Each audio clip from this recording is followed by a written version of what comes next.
प्रश्न पैदा होता है, भारत में ईश्वर के दर्शन की बहुत महिमा है, क्यों? साधारण तौर पर हम वस्तुओं को देखते हैं, लेकिन मंदिर में हम दर्शन करने जाते हैं। क्या अंतर? वास्तव में दर्शन शब्द संस्कृत के दृश्य धातु से बना है, जिसका अर्थ है देखना, अनुभव करना अथवा साक्षात्कार करना। यह आंतरिक दर्शन है, माना मूर्ति के माध्यम से उस निराकार ईश्वर या दैवीय ऊर्जा को अपने भीतर महसूस करना। वास्तव में दर्शन के पीछे का विज्ञान ही यही है, अपने अहंकार को मिटाना। दर्शन का अपना विज्ञान है, आध्यात्मिक रहस्य है, जो आध्यात्म में जीने पर ही स्पष्ट होता है।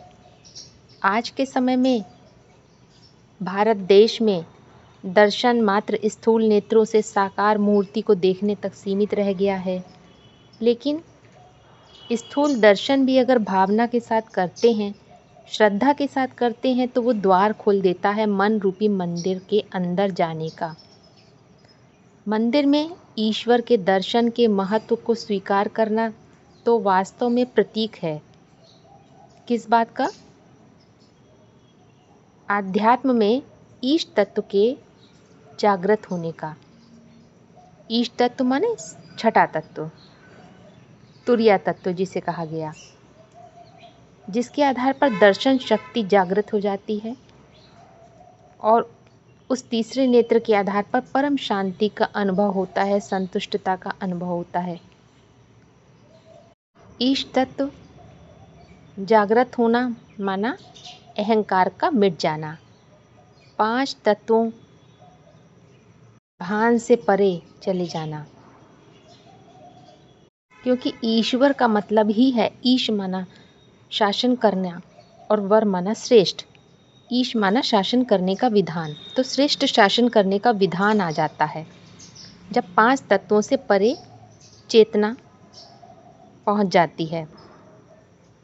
क्योंकि इस सृष्टि पर एक तो प्रकृति के नियम काम करते हैं और दूसरा ब्रह्मांड के नियम है, यूनिवर्सल नियम, जिन्हें ईश्वरीय नियम भी कहते हैं।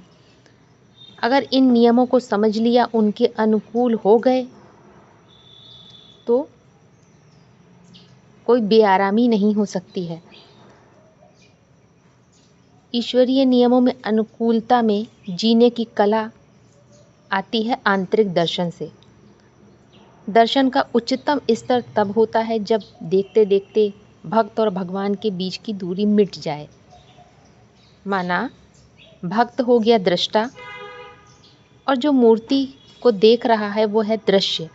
तो दृष्टा दृश्य में इतना डूब जाए कि दृष्टा और दृश्य के दूरी मिट जाए, भक्त और भगवान की दूरी मिट जाए, बस क्रिया मात्र रह जाए, दर्शन मात्र रह जाए। इसे ही ध्यान कहा जाता है। जैसे कोई नर्तक है, वो अपनी कला में इतना डूब जाए नृत्य करते करते कि केवल नृत्य करना मात्र रह जाए, क्रिया मात्र रह जाए, न करने वाला बचे और न जिसको किया जा रहा है वो बचे। इसे ही कहते हैं अहंकार का मिट जाना। ये एक आध्यात्मिक प्रक्रिया है। इसे ही ध्यान कहा जाता है, विज्ञान कहा जाता है, योग कहा जाता है। माना मूर्ति को देखते देखते उसमें इतना लीन हो जाएं कि अपने शरीर का भान ही खत्म हो जाए, तब वास्तविक दर्शन है। गहराई से चिंतन करने पर ही ये दर्शन शक्ति डेवलप होती है। मूर्ति को देखना माने साकार को न देखकर उसका चरित्र याद आए, निराकार याद आए, और वो चरित्र कहीं और नहीं अपने अंदर ही खोजने की कोशिश करें, तब वास्तविक दर्शन घटता है। माना सेल्फ रियलाइजेशन ही वास्तविक दर्शन है, जिसे स्वयं का स्वयं से साक्षात्कार कहते हैं। इसीलिए भारत में ईश दर्शन की बड़ी महिमा है, क्योंकि स्वयं की दर्शन शक्ति पर आधारित सत्य ज्ञान से ही ये विज्ञान तैयार होता है, विशेष ज्ञान। जिसमें परम आनंद में जीवन जीने की कला आ जाती है।